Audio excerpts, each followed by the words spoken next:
strategies. Maybe it would help just to pay a little attention to Coca-Cola because they're known all over the world. Oh, they still have been advertised, yes.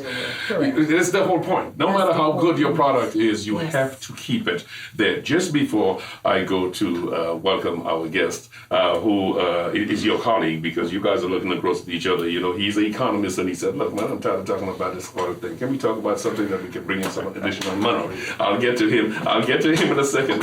Keep that holding for a moment. Just to finish that question of where are we advertising? Where are we advertising the product? And that's the reason I asked about the public-private partnership. I get the feeling many folks are distant from the monetary side of this. This is to say that it's not our money, it's government money we're spending. Just pass it out. As against if you have a public-private partnership and folks with their money invested in there, there's going to be that urgency, there's going to be that vigilance, there's going to be that need to show profits. There's a board of directors to answer to. It's not just wait for 5 years and then explain what we spent XXXX. And that's why I'm wondering if the public-private accommodation is in fact one of the answers towards correcting a CTO who does not see the need to advertise to the diaspora, but feel that in bygone days, this group, this particular demographic of the United States or Europe are the ones who are going to come here to spend. They are coming in numbers, but they're not spending as much. I'm sorry, I want to feel again, sorry. Yes, and certainly because that's actually one of the points I had noted here, the need for a tripartite approach. Because as it stands, you have a yearly kind of battle between the government and the stakeholders wanting X amount because they believe that is what would cover what is necessary to showcase their component. But there are some other voices in there that need to lend their assistance and their expertise. There are many businesses in Trinidad and Tobago who benefit from the carnival. I had a student who did some research 3 years ago, undergrad student, first year. She looked at Charlotte Street. She wanted to show what percentage of businesses benefit in some way from the carnival. And if we know Charlotte Street is a range of retail shops, 75 to 80%. Whether it's cosmetics and all these things that women would want to do with the carnival, to clothing, to shoes, to what have you. So the thing about it is that the business people have a seat at the table where this is concerned.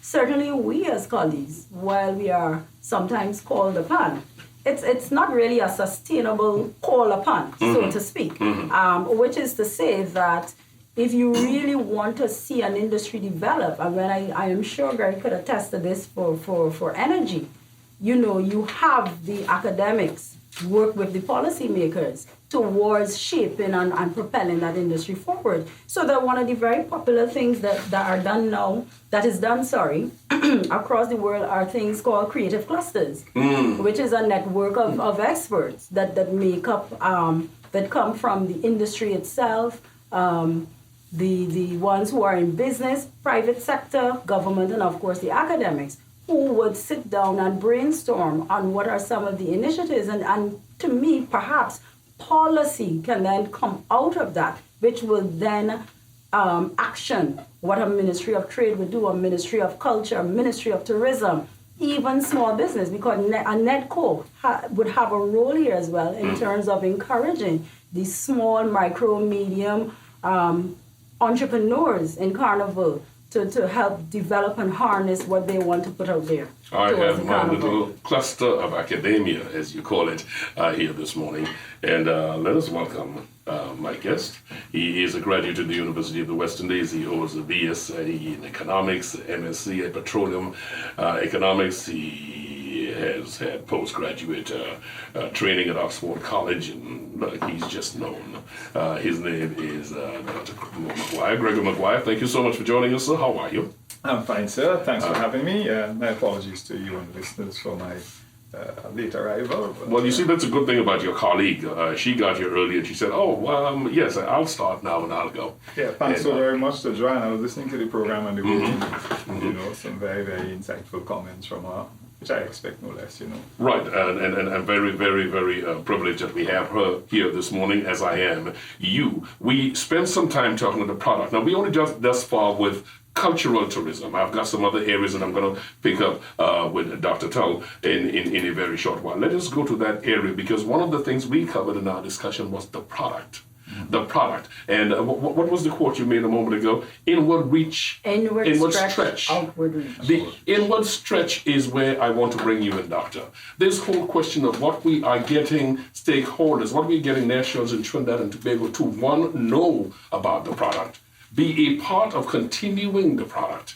Do we have anywhere where they can go in terms of reference? I want to deal with what we are, the atmosphere we're setting up for. You know, you have a factory, you've got to make sure that the folks in the factory know what they're building, as against just participating in the end product. Are you seeing that willingness, one, or do we have any such thing outside of the one that should have been floating above the jail? Who said that? Anyway, I mean, do we have a cultural center anywhere?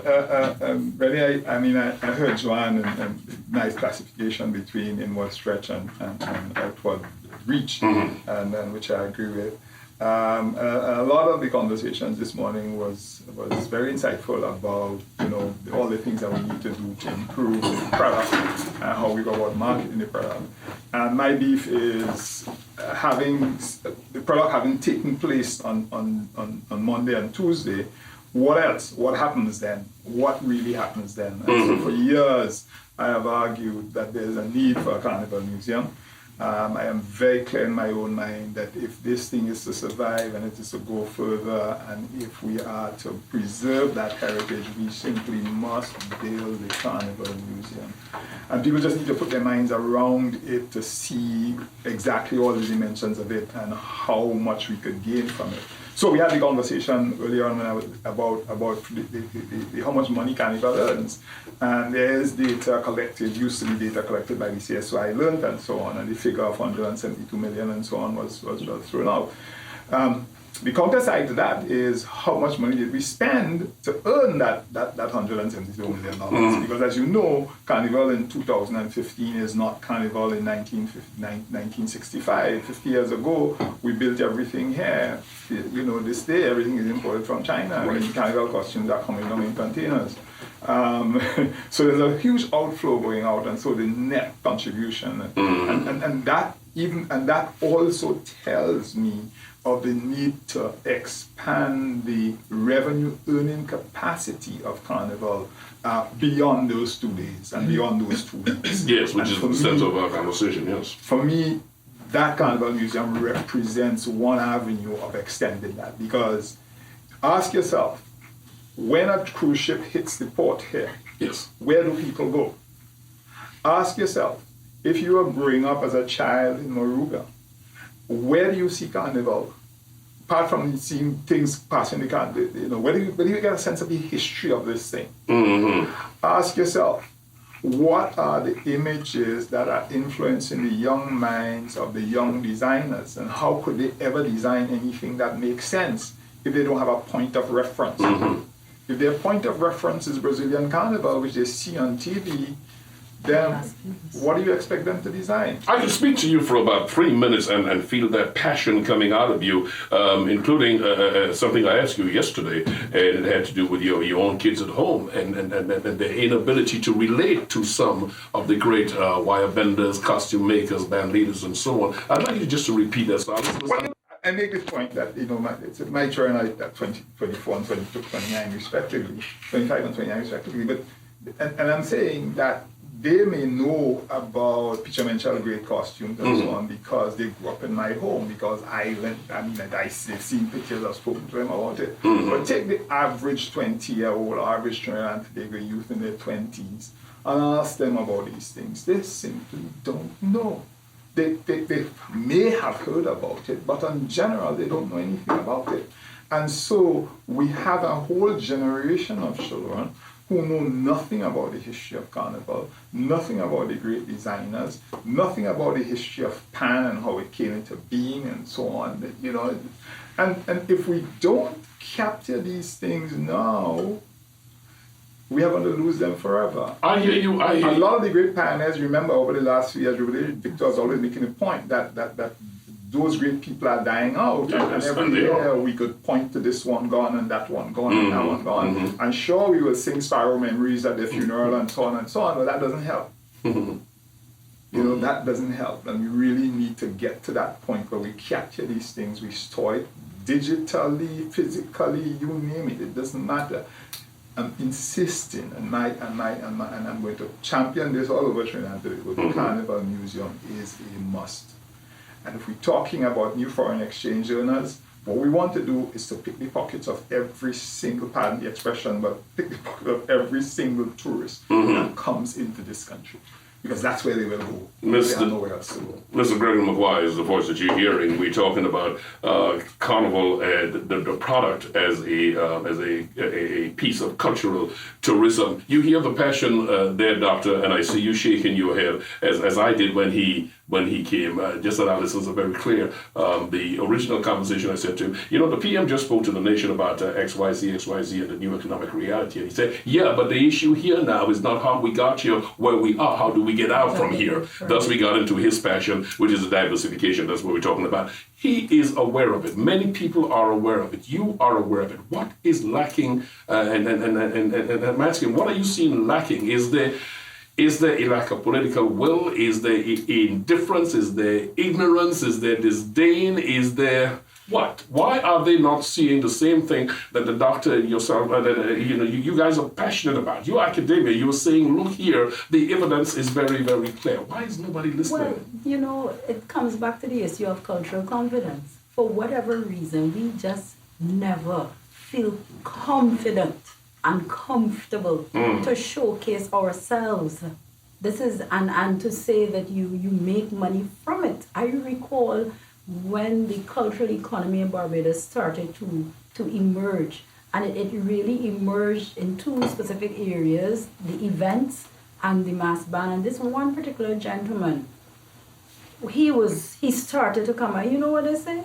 He's a smart man. He's hustling simply because they could not fathom that somebody could want to package feeling good or an experience and offer it to the market that people, not only locally but abroad, would want to consume it. So we have that problem. It is also that in the range of issues, even, for example, now, with the recession confronting us, some people would consider, quite ironically, that culture should not be a high priority area because we have more important things to do. Mind you, it is out of culture that we have the skill set. We have people who have natural capacity, natural abilities in the area of carnival, that if given the opportunity to showcase that, given the opportunity to have platforms that would harness that, one would easily see that revenue flow turn around. And I want to endorse the point that Gregory made about the museum, because heritage is actually one of the areas in which many people are going now, because they see it as what can we say, upstream. I don't think that's a downstream, because out of it you can earn money through your intellectual capacity. You're talking about diversifying not only your economy, but also diversifying the tourist market that you will get, because there are people who may not be interested in the carnival in terms of the jump up and down, but they may be more history buffs, they may be academics, they may be photojournalists, so I want to endorse that point. One thing I wanted to add to what Gregory is saying, read the children, is a very valid point about that 20-year-old market. One thing that I find very interesting, though, is that there's a market just under them who seem to know a little bit more. And I think it has to do with what they learn in school and how they're engaged, especially if they're part of the kiddies' carnival. So what I would say, so for example, my son is 16 in a few weeks, and he has been playing Blue Devil for the last 4 years. And what I would say is that our challenge with that is that we don't have a follow through.